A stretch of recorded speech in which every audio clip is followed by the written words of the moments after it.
Oke, bismillahirrahmanirrahim. Assalamualaikum warahmatullahi wabarakatuh.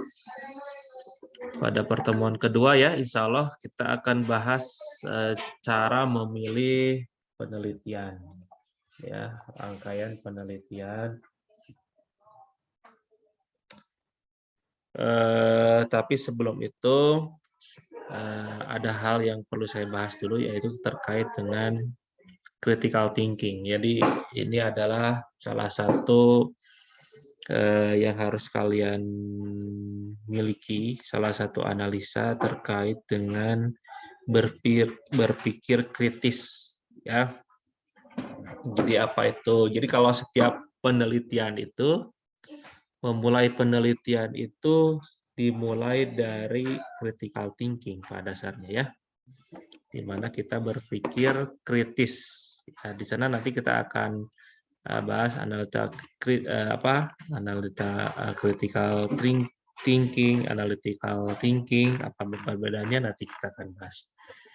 Apa itu critical thinking? Jadi critical thinking itu adalah pemikiran berpikir kritis, ya, yang dimana membantu seseorang dalam memutuskan, ya, tipe of reflective, ya, thinking. Jadi pemikiran yang reflektif that help someone in deciding, untuk membantu manusia, orang-orang dalam what to do, melakukan apa, how to do, dan bagaimana, ya, melakukannya, harus melakukan apa dan bagaimana melakukannya, without any misconception, ya, untuk meminimalisir kesalahpahaman, gitu ya. Jadi critical thinking adalah pemikiran setiap orang, ya. Jadi critical thinking itu adalah daya bantu setiap orang, di mana setiap orang memiliki critical thinking ini, di mana untuk membantu seseorang dalam memahami semua permasalahan, di mana permasalahan itu, ya, dicarikan solusinya harus bagaimana, ya, secara bijaksana untuk menghindari yang namanya misconception atau kesalahpahaman. Itu ya definisi dari critical thinking. Simpelnya, in simple term, ya, simpelnya critical thinking itu adalah about carefully, ya, tentang kehati-hatian, analyzing, dalam menganalisis, processing, dalam memproses, and making sense of information, dan memahami informasi yang diterima. Itu ya. Jadi bagaimana secara sederhana critical thinking itu adalah carefully, tentang menganalisis, kehati-hatian dalam menganalisis, memproses, dan memahami informasi.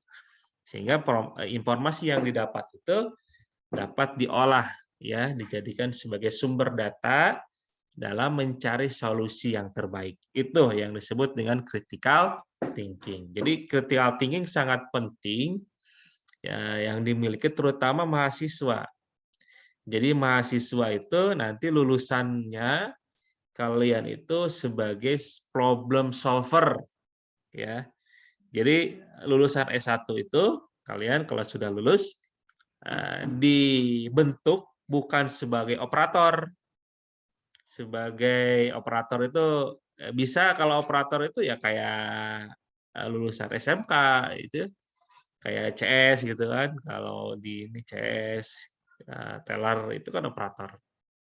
Tapi kalian itu dibentuk sebagai manusia atau insan yang memecahkan masalah dengan meningkatnya atau dengan critical thinking yang dimiliki. Itu ya. Ya, itu tujuan akhir dari seorang mahasiswa itu harus memiliki critical thinking.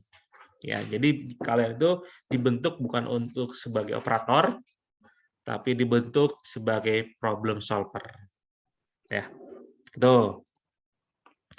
Kemudian di bagian mana nih kita kalau secara medis, secara ini kesehatan, otak kita itu dibagi ke dalam 2 bagian. Ya, ini secara ini ya, secara ilmu medis bahwa otak kita dibagi dalam dua bagian. Pertama ada kiri dan kanan ya. Otak kanan itu, ini otak kanan kita ya, itu berfungsi sebagai creativity, artistik. Ya, jadi kalau kalian itu berpikir kreatif, creative thinking, berpikir kreatif, maka kalian gunakan otak kanan ini. Tapi kalau logical, analytical, critical, ya, itu diprosesnya di otak kiri kita.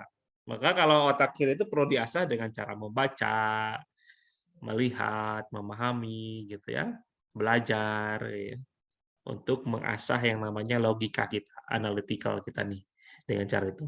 Tapi kalau kreatif itu bisa dilihat dengan atau logika analytical itu daya ingat juga, daya ingat itu di kiri, daya ingat ya, hafalan dan sebagainya. Tapi kalau kreatif ya kalian juga di otak kanan ya, creativity, kalian mendesain, membuat model dan sebagainya ya, artistik lah di sini ya. Di sana kalau seniman gitu, otak kiri creativity. Tapi kalian juga bisa kreatif ya. Jadi semua orang di semua bidang itu dituntut memiliki yang namanya creativity thinking. Ya. Kemudian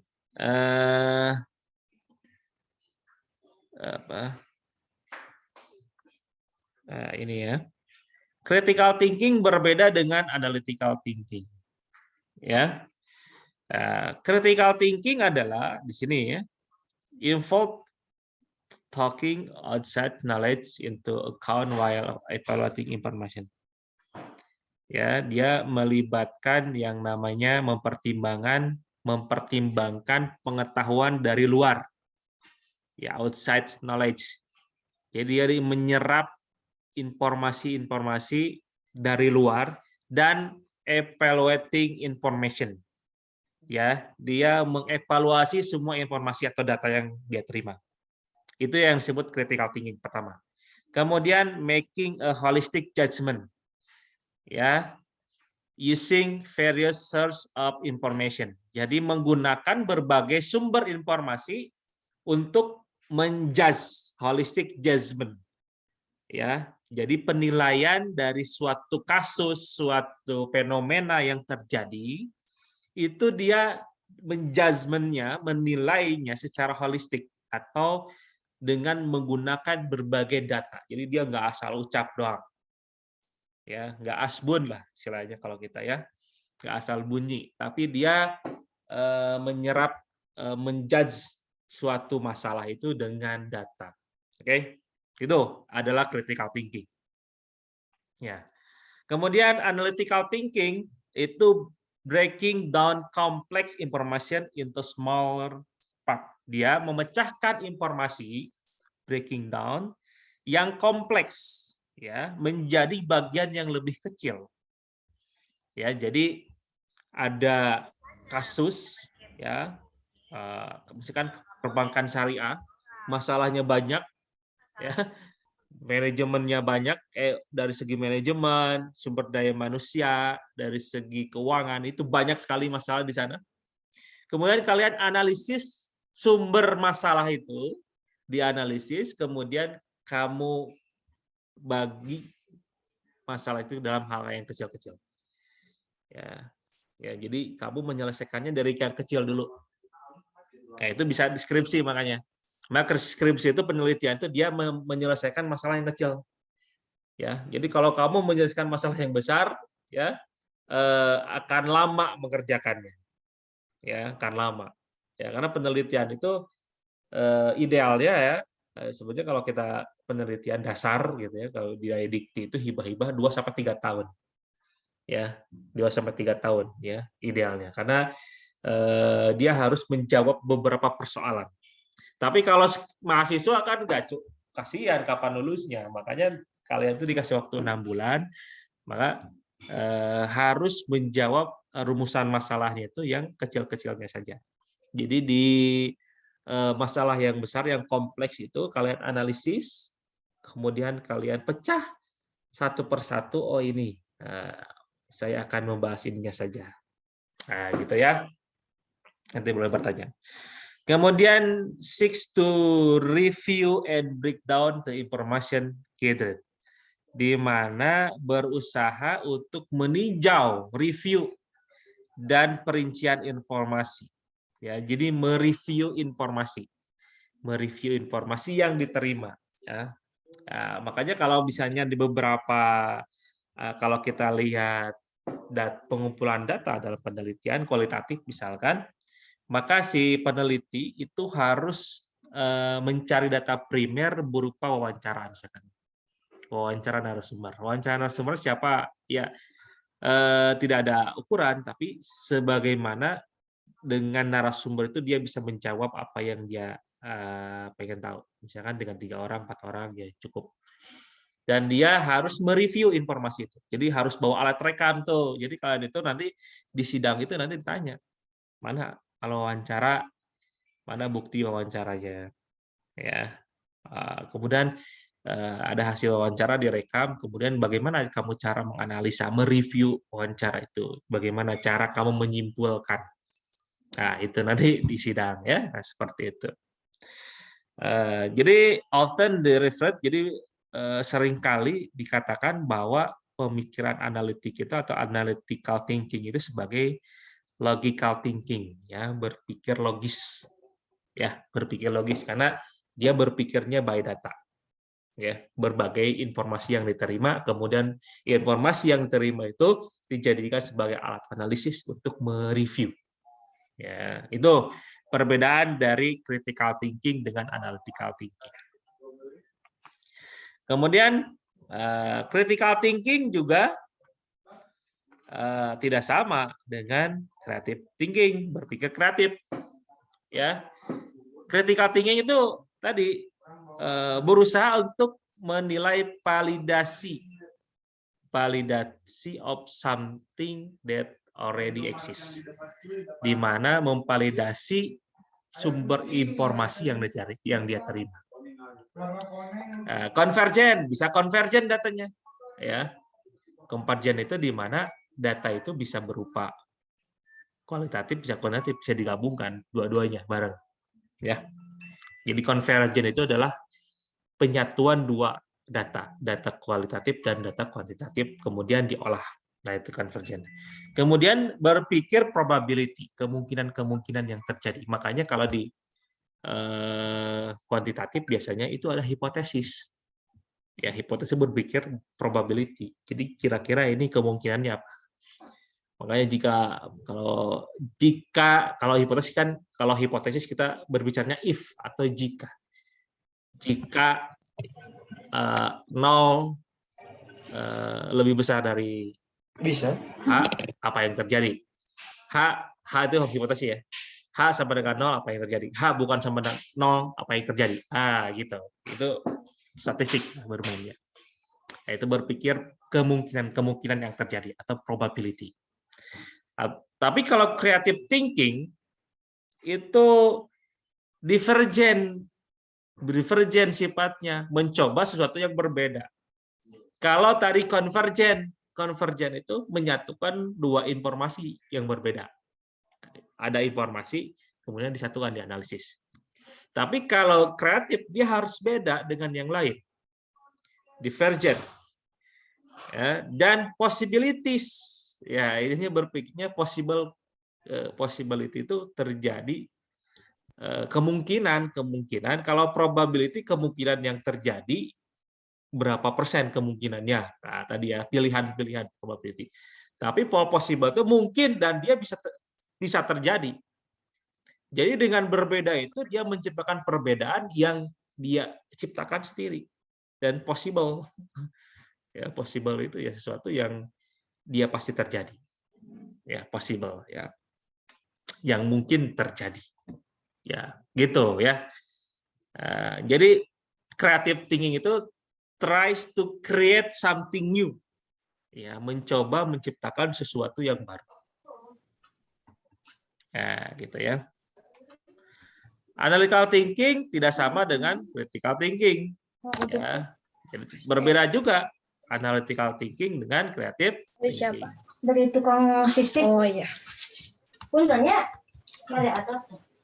Ada yang jajan.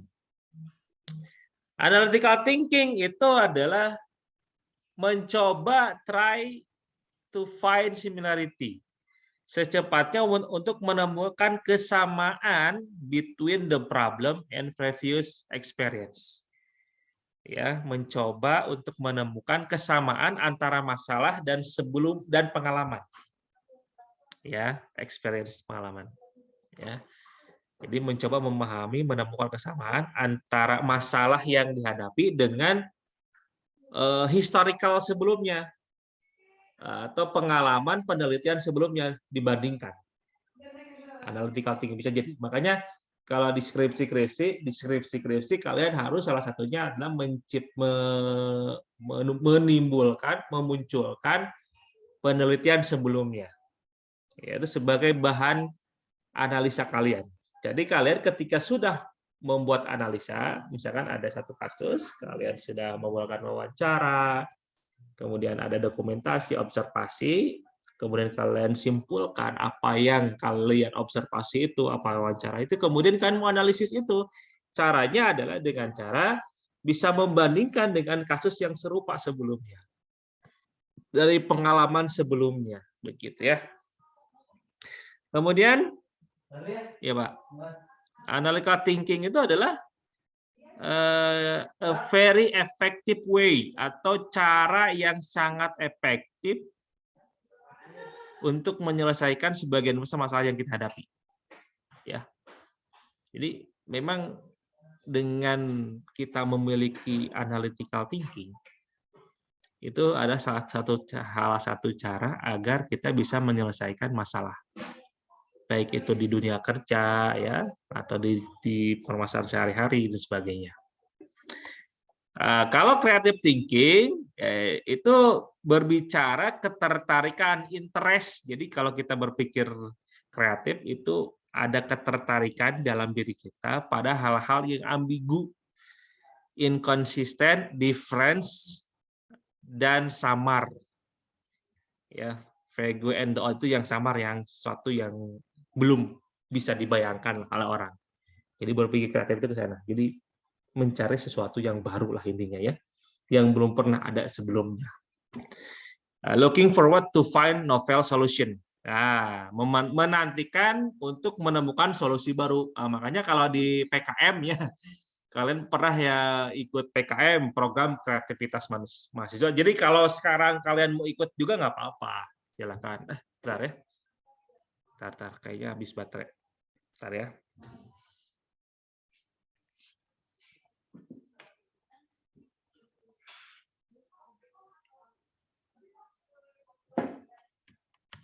Ya, jadi kayaknya kalau kalian ikut program kreativitas mahasiswa yang pernah kalian ikuti di mata kuliah saya sebelumnya, ada yang namanya gagasan tertulis, ya. Ada yang namanya PKM gagasan futuristik. Ya, itu gagasan futuristik GT itu dia bisa dilakukan 10 tahun lagi. Jadi kalian berpikir kreatif bagaimana menyelesaikan satu masalah yang belum pernah terjadi cara menyelesaikannya. Kalau GT gagasan tertulis, gagasan kamu ya memunculkan ide gagasan untuk memecahkan masalahnya secara ditulis, dengan cara ditulis. Tapi kalau GFK gagasan futuristik, namanya juga futuristik. Futuristik itu belum pernah terjadi, jadi nanti future di masa depan terjadinya. Tapi kalian sudah berbicara hari ini, ya itu kalian gambarkan melalui sebuah video. Gitu, itu kreatif tuh. Ya, ya sekarang itu kayak sekarang misalkan metaverse ya sudah masuk ke dunia metaverse. Si siapa metaverse yang punya WhatsApp itu, yang punya Zuckerberg ya, Mark Zuckerberg. Mark Zuckerberg itu kan punya Facebook. Sekarang dia mengakuisisi WhatsApp, Instagram, ya. Kemudian blockchain, sebutnya blockchain. Dia sudah berpikir futuristik. Nanti ke depan itu semua transaksi itu dengan menggunakan metaverse. Yang ada NFT itu, non fungible token. ya, yang siapa tuh yang jual apa, jual foto. Tapi dia dengan mata uang yang disebut cryptocurrency. Jadi nggak, nanti itu mungkin ya kita 10 tahun atau 20 tahun dari sekarang, rupiah, dolar itu mungkin tidak digunakan, atau uang kertas itu nggak ada, semua menggunakan cryptocurrency. Ya, cryptocurrency itu adalah mata uang digital. Ya, nah, ke sana berpikirnya tuh si Mark Zuckerberg, Zuckerberg itu ya, keren tuh ya, metaverse ya, ya itu creative thinking tuh. Tapi dia juga punya analytical thinking. Dia berpikir probability, kemungkinan-kemungkinan yang terjadi. Wah, itu keren ya. Ini oke lah, ini area-area, ini cara membedakan nih. Cara membedakan satu masalah, contoh misalkan rendang Padang. Nah, salah satu kuliner favorit dunia. Bagaimana kita memandang rendang Padang ini dengan cara analytical thinking, critical thinking, dan creative thinking. Pertama, kalau kita memandangnya dengan analytical thinking, adalah kalau kita memandang dengan analytical thinking, kita melihat rendang Padang itu, kita caranya melihat proses mengidentifikasi semuanya. Bumbu-bumbu yang dipakainya apa, gitu ya. Takarannya berapa, prosedur masaknya gimana, agar si rendang itu enak, empuk, ya, kemudian bumbunya pas nggak, pokoknya pas semuanya. Makanya dicari tuh, diidentifikasi rendang itu.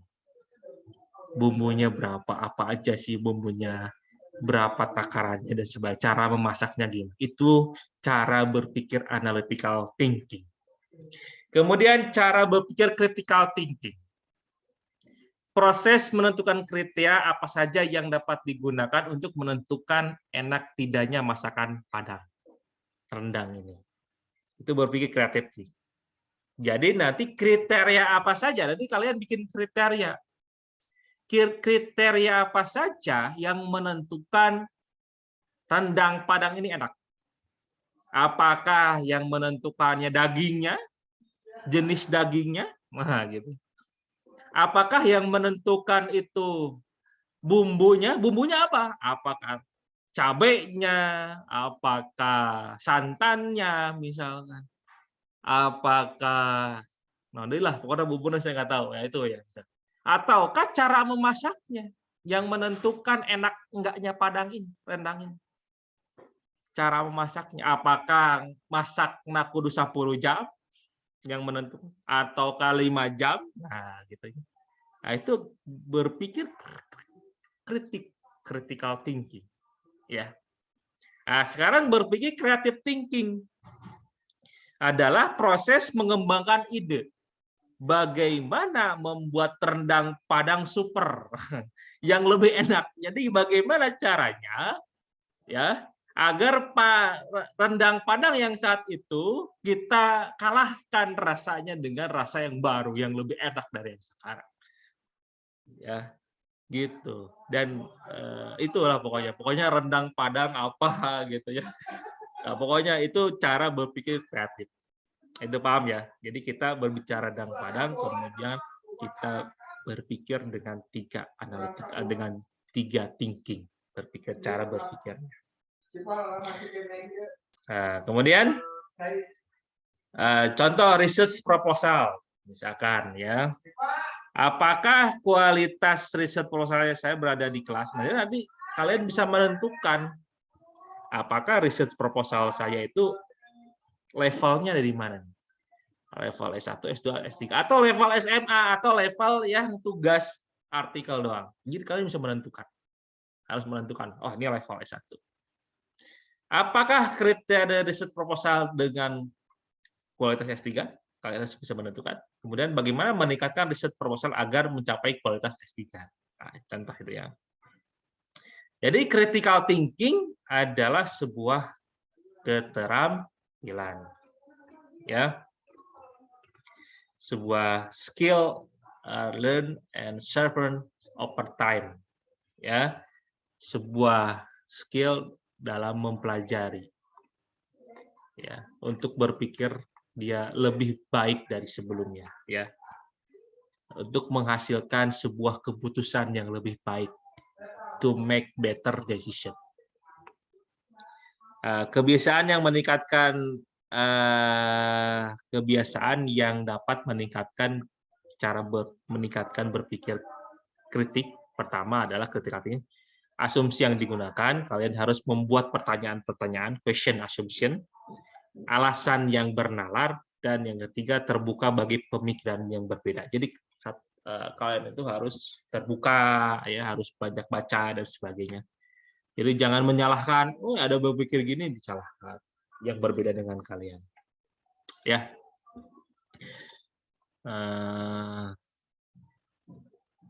Jadi pertama ya, ini trik rating adalah apa tadi, udah ya, ini udah ya. Ini kemudian kebiasaan yang meningkatkan kritik kritik, asumsi yang digunakan. Pertama, kita bahas ya. Asumsi apa yang digunakan dalam research proposal Anda. Ya, jadi kalian itu bikin asumsi. Bikin praduga lah asumsi itu ya, apa yang terjadi bila ini, bila itu gitu ya. Kemudian bikin pertanyaan dasar, basic question. Bikin pertanyaan dasar ya. Tentang apa yang saudara yakini pada proposal yang Anda tulis. Apa tujuan dari riset kalian? Apa sih tujuan dari riset kalian itu? Ya, kalian tulis ya. Pikirkan tentang opsi-opsi lain. Ya, jadi kalau ini ternyata mentok, apa yang akan saya lakukan? Ya, kalian cari opsi-opsi lain. Yang keempat adalah gunakan formula 4W1H. Ya, ini sudah umum lah ya. Why, when, where, who, and who. Alasan yang benar, perhatikan rentetan logika dalam menyusun suatu gagasan. Ya. Yang kedua, apakah sisi dari gagasan yang dibangun ditunjukkan oleh bukti? Ya. Apakah semua bukti yang digunakan saling menguatkan? Usahakan menekan bias. Bias itu sesuatu yang, jadi kalau penelitian, kalian melakukan penelitian itu hindari perspektif pribadi untuk menghindari bias. Misalkan gini, ada penelitian kemarin itu tentang di suatu toko, ya ada himbauan memecahkan sama dengan membeli. Jadi di toko, di supermarket lah. Jadi barang yang mudah pecah sih jualannya itu, kayak keramik mungkin, kayak hiasan atau apa. Di toko itu ada tulisan memecahkan sama dengan membeli. Ada tuh penelitian kayak gitu. Kemudian diteliti ya, karena mungkin dia pernah dirugikan, pernah memecahkan atau apa, dan dia suruh mengganti rugi. Nah, dia dikatakan bahwa itu perjualbeli pemaksaan dan disebut kepada golongan goror, suatu yang tidak jelas, ya, karena ada unsur pemaksaan. Nah, kemudian hasil kesimpulannya adalah bahwa himbauan semacam itu hukumnya mudarat atau banyak celaknya, ya, banyak celaknya. Jadi dia mencela orang yang menulis itu, hasil penelitiannya. Nah, kira-kira kalau misalkan dengan logika yang dari dalilnya nggak kuat, ya, dari segi dalil kan, kalau kita berbicara analisa fikih muamalah, maka kalian harus berpikirnya dalil, karena kalian berpikir agama, fikih muamalah. Maka sumbernya itu harus sumber utama, yaitu Al-Quran, hadis. Kalau tidak ada dalam keduanya, maka memakai kaidah fikih. Kaidah fikih bisa dengan fatwa sahabat. Pertama yang paling kuat fatwa sahabat Rasul ya. Kalau ada itu pakai. Kemudian fatwa ulama klasik, ulama dulu ya, yang madhab, ulama madhab. Ada nggak? Kemudian kalau tidak ada pakai fatwa ulama ya, perkumpulan ulama kayak MUI kalau ada. Kalau tidak ada juga pakai pendapat salah satu ulama ya, ulama yang biasa nulis, ulama hadis, ulama tafsir dan sebagainya. Kalau tidak ada juga pakai kaidah fikih, masalah mursalah, ya, muraf misalkan. Nanti ihtisan dibandingkan, ihtisan itu membandingkan seberapa baik kadar kebaikan dari itu. Itu nggak digunakan semuanya, dilewati. Jadi dia pakai asumsi pribadi, pakai perasaan pribadi, bias artinya. Sehingga kan hasil penelitiannya bisa jadi mengecewakan. Artinya bisa jadi menyakiti orang yang berbuat seperti itu. Jadi dia harusnya wawancara dong. Dia saya tanya di ujian di UP di sidang itu, kamu wawancara tokohnya nggak? Enggak. Jadi yang kamu wawancara siapa? Yang diwawancara orang yang memecahkan itu dan harus membeli. Jadi dia merasa saya dirugikan, padahal tidak sengaja dan sebagainya. Ya. Sedangkan si tokohnya nggak diwawancara. Harusnya semua diwawancara. Narasumber harusnya banyak.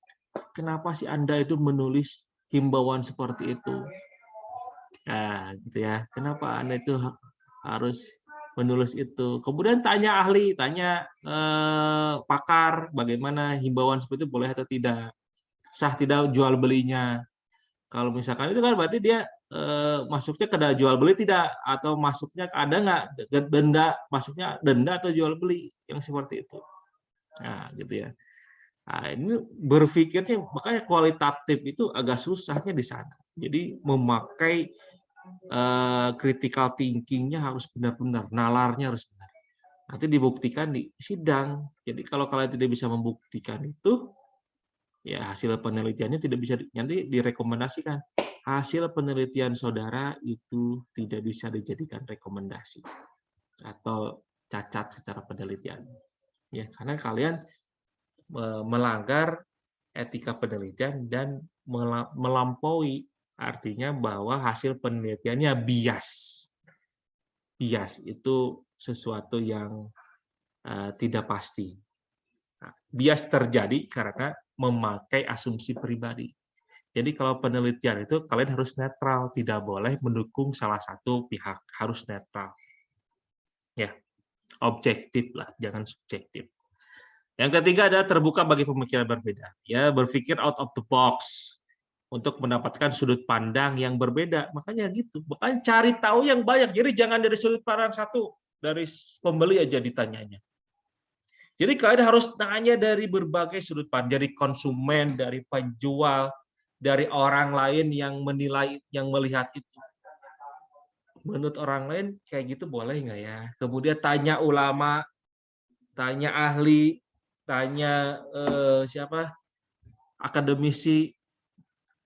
Kemudian boleh tanya kepada kalau sekarang itu ada lembaga penjamin konsumen ya, apa sih namanya? LBH apa sih? Lembaga penjamin konsumen apa ya? Perlindungan konsumen ada ya?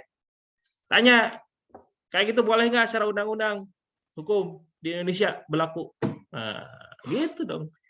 Jadi semua harus ditanya out of the box. Jadi jangan nanya cuma dia doang, konsumen yang dirugikan doang, yang merasa dirugikan. Jadi harus ditanya semuanya. Jadi kalau kalian nanya cuma satu orang, kemudian kamu itu jadikan dasar dalam menyimpulkan hasil penelitian kamu, maka hasil di UP atau di ujian sidang hasilnya adalah bahwa kesimpulan yang kamu lakukan tidak direkomendasikan untuk sebagai hasil penelitian yang baik. Ya. Bisa diulang lagi, kalau ada si sidangnya atau penguji sidangnya rada galak. Kemudian yang keempat ada berpikir dari arah berlawanan. Think in reverse merupakan salah satu teknik efektif untuk mengatasi masalah pelik yang dianggap. Contoh bagaimana membuat agar situasi menjadi lebih buruk. Contoh klasik mana yang lebih dulu ada ayam atau telur.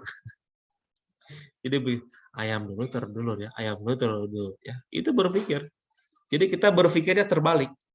Nah, itu contoh kayak tadi kalau misalkan enggak diganti misalkan ada barang pecah, nggak sengaja, memang nggak sengaja, kemudian nggak diganti, apa yang terjadi? Tokonya rugi, siapa yang mau beli? Nah, kalau berpikir kayak gitu gimana? Jadi jangan dari sudut pandang sisi dari konsumennya doang. Ya, itu contoh. berpikir dari awal ke belakang. Yang kelima, mampu memperkirakan fenomena ke depan dengan baik adalah aset yang berharga dan bisa meningkatkan kemampuan critical thinking kita. Membangun kemampuan memperkirakan dengan baik dapat dilakukan dengan lihat semua sudut pandang yang ada untuk keputusan yang diambil. Contoh apa pro dan kontra dari keputusan yang diambil ya. Harus melihat itu. Jadi kalau kalian sudah memutuskan ini, apa yang jadi pro-nya, kontranya apa. Nah, ini boleh. Nah, ini jenjang idea ya apa? Jenjang idea adalah mendefinisikan suatu proses pembuatan dan define as the process of creating. Mendefinisikan proses creating dalam membuat, developing dalam mengembangkan, communicating abstrak dalam mengkomunikasikan abstrak konsep ya, konkret or visual konsep atau konsep secara visual. Sederhananya the generating idea dapat mengembangkan ide-ide melampaui batas-batas mungkin yang kita mau. To put it simple, it's the process that requiring finding new solution. Jadi ideal sederhananya adalah generating idea itu adalah proses yang membutuhkan new solution for practical problem, untuk masalah praktis in all field of life dari semua bidang kehidupan lah itunya dan pekerjaan. Itu intinya. Jadi generating idea itu adalah proses yang membutuhkan atau pencarian solusi baru ya dalam masalah-masalah praktek di semua bidang kehidupan dan pekerjaan. Ya. Kalau ini oke lah kita skip aja. Nanti kalau sampai sini ada pertanyaan?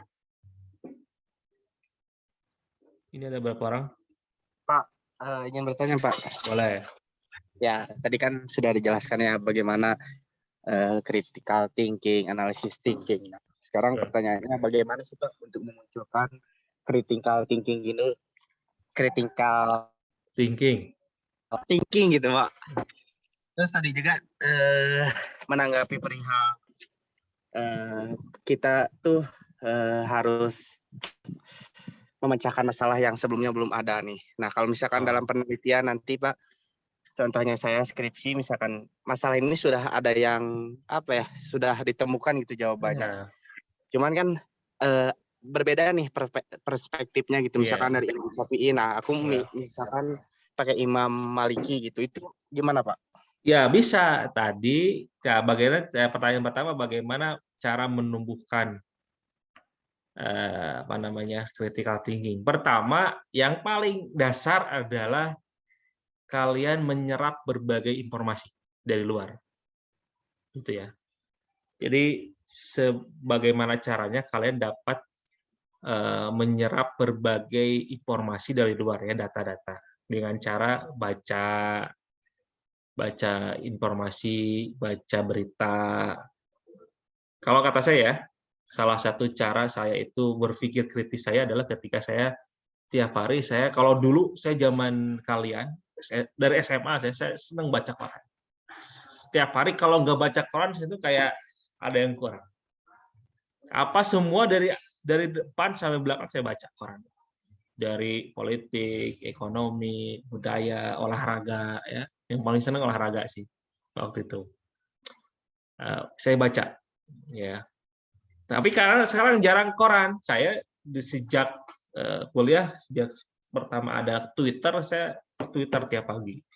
Jadi saya follow-nya itu Kompas, Detik Finance, sebagainya. Agar apa? Agar saya memperoleh data terupdate hari ini itu apa yang terjadi. Oke. Terutama dari segi politik, dari segi ekonomi, ya, itu yang dua, olahraga lah, hiburan. Sama film satu lagi, 4. Film terbaru itu suka Oh ya ini. Jadi itu adalah cara kita meningkatkan critical thinking. Karena kita memperoleh informasi. Dari data informasi itu bisa banget jadikan sebagai masalah penelitian. Misalkan, saya punya penelitian yang saya sudah upload atau publish. Pertama, saya pernah baca ketika itu OJK pernah mengatakan kenapa sih peningkatan market share perbankan syariah itu rendah atau inklusi. Inklusi itu pernah dengar inklusi ya? Inklusi itu adalah tingkat pengetahuan masyarakat terhadap perbankan. Inklusi namanya. Ya, inklusi perbankan syariah atau tingkat pengetahuan masyarakat terhadap perbankan syariah hanya 9%. 9%. Ya. Sedangkan kita ini masyarakatnya mayoritas 85% adalah masyarakat muslim. Jadi ini ironis. Ya, 9% yang ngerti perbankan syariah dari 85% itu. Ya, secara garis besar itu yang saya terima informasinya. Kemudian kenapa sih itu bisa terjadi? Kenapa 85% atau hampir 70% atau 60-70% rakyat Indonesia yang muslim ya tidak mengerti apa itu perbankan syariah, tidak tahu atau tidak paham ya. Nah, kemudian dicari tuh kenapa? Saya menemukan bahwa salah satu penyebab utamanya ada 7 waktu. Tapi salah satunya adalah SDM, sumber daya manusia atau human capital yang ada di perbankan syariahnya tidak menunjang terhadap kinerja perbankan syariah sendiri. Nah, saya berpikirnya begini, apa yang harus dilakukan, solusi apa ya, agar human capitalnya atau sumber daya manusia ya perbankan syariahnya sesuai dengan standar yang dimiliki oleh target yang harus dikejar perbankan syariah. Maka saya berpikirnya waktu itu siapa sih yang bisa menciptakan sumber daya manusia yang handal ya, yang sumber daya manusia yang handal yang bisa memajukan perbankan syariah. Yaitu jawabannya perguruan tinggi. Universitas ya. Jadi perguruan tinggi itu sebagai pabrik ya, pabrik yang membentuk manusia yang handal yang bisa menyelesaikan solusi-solusi sesuai dengan bidang ilmunya.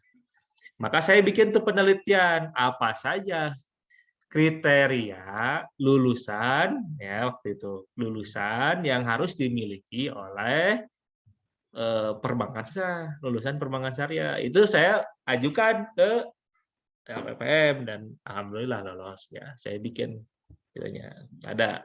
Jadi seperti itu bisa jadikan skripsi jadi penelitian. Jadi saya buatnya kriteria utama dalam mencari lulusan prodi perbankan syariah yang sesuai dengan pasar, sesuai kebutuhan industri keuangan syariah. Nah, gitu judulnya. Jadi apa saja sih yang harus dimiliki oleh lulusan perbankan syariah itu? Dibuat kriteria ini. Oh, ternyata ini ilmu apa yang paling dibutuhkan? Ini. Kemudian dari segi pembelajaran ada 3 kriteria yang saya bikin. Apakah penelitian, apakah pengembangan nalar, ataukah perkuliahan atau kurikulum. Ini ternyata yang harus dikembangkan di kurikulum apa-apa. Gitu. Ada tuh, udah publish ya. Nah, gitu bisa jadi skripsi. Awalnya dari mana? Dari informasi yang saya terima bahwa tadi ya penyebab utama dari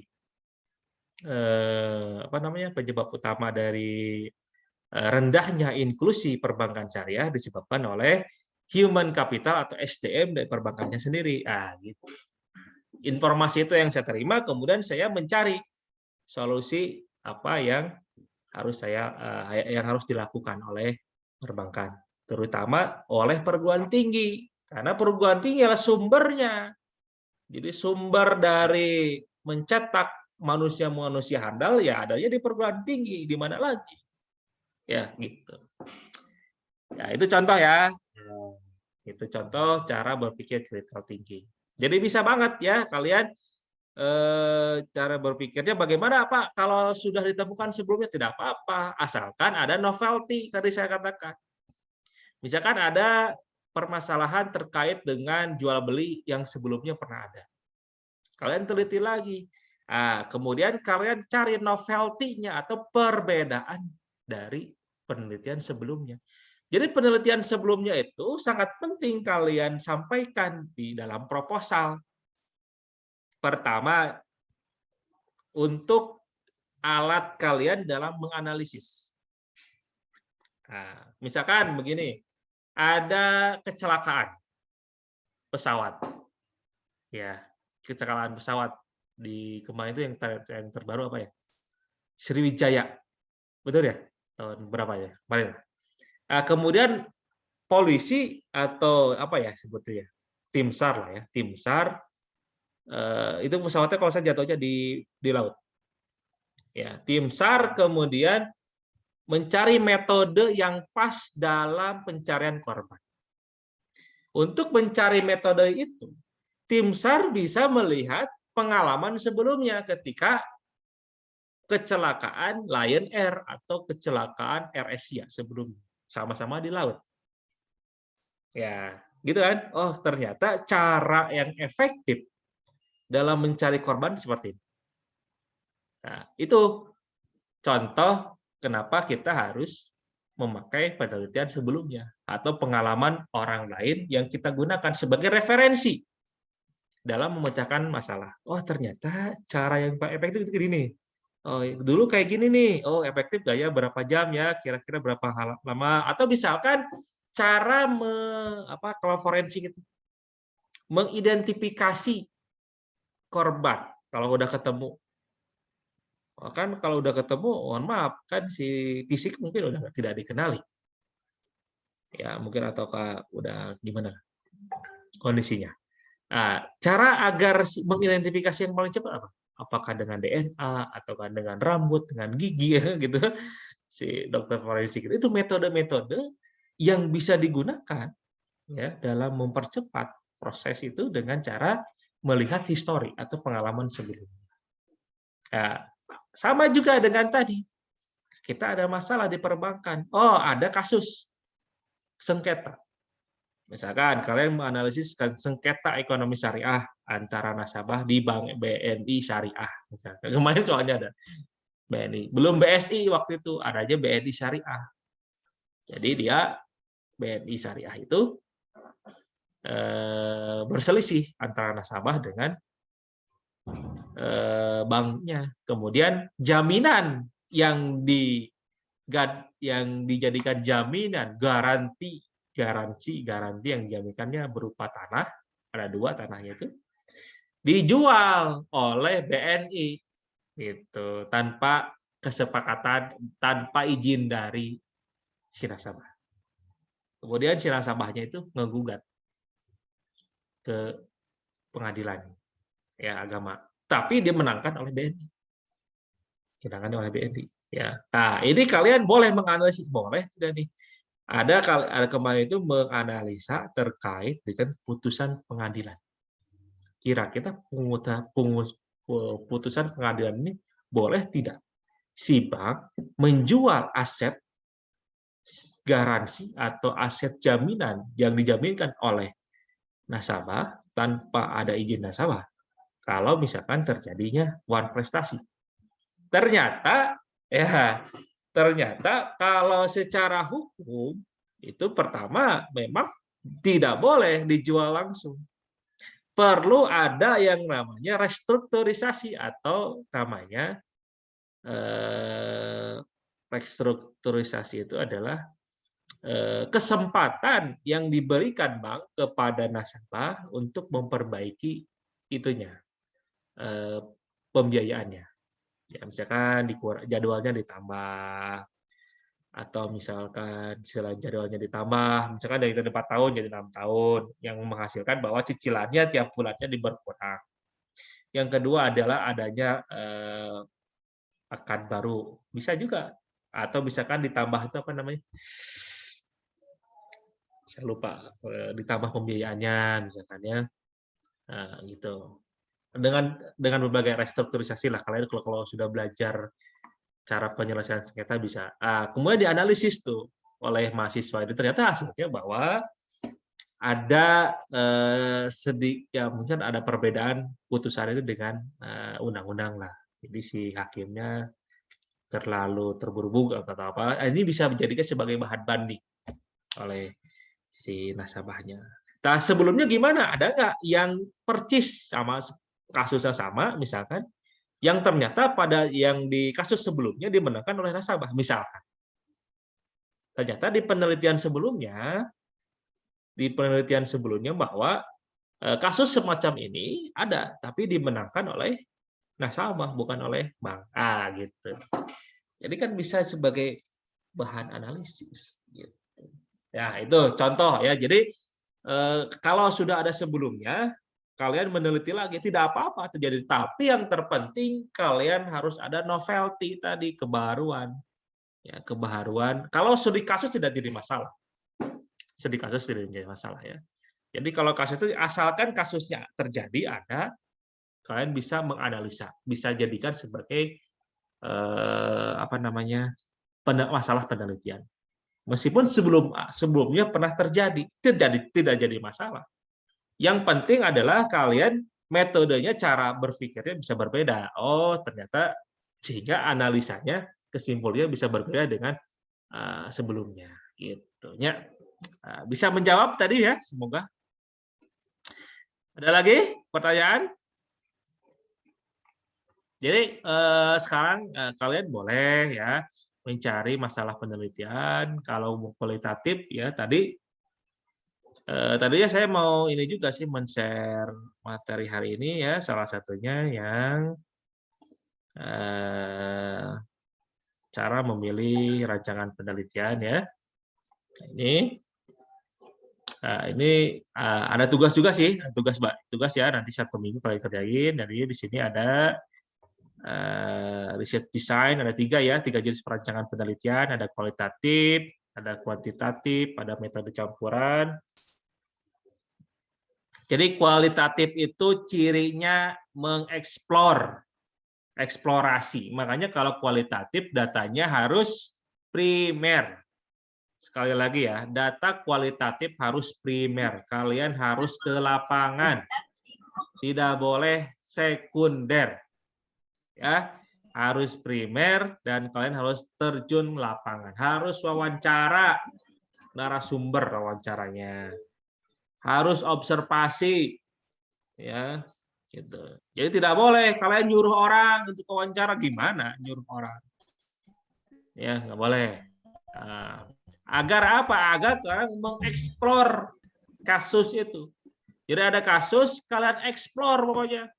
Yang nama eksplor itu adalah kalian eksplorasi itu kalian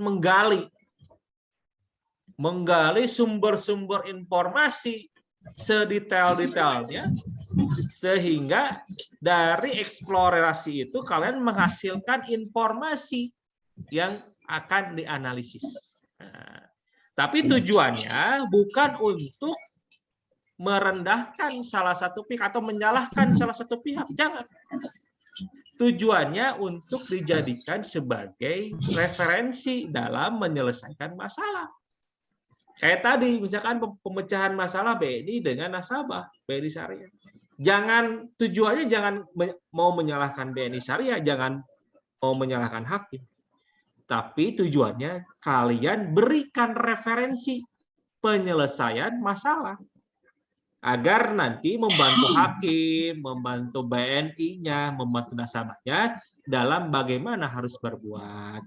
Ya, gitu. Jadi jangan sekali-sekali kalian menyalahkan salah satu pihak di dalam penelitian. Karena kalau kalian menyalahkan salah satu pihak, itu bisa jadi yang pihak yang disalahkan ketika baca, karena kan ini dipublikasi, itu sakit hati. Kemudian kalau sakit hati bisa disomasi, bisa dituntut. Nah, seperti kayak kemarin ada tuh mahasiswa Unisba 2019 tes muamalah yang disomasi oleh objek penelitinya.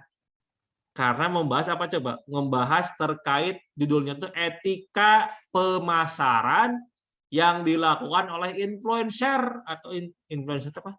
Oleh Instagram, selebgram.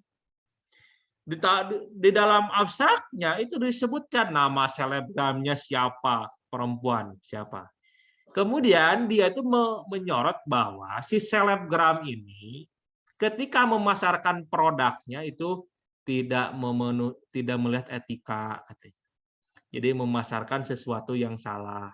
Misalkan make up-nya tuh make up yang berbahaya pertama sehingga etikanya tidak dipakai.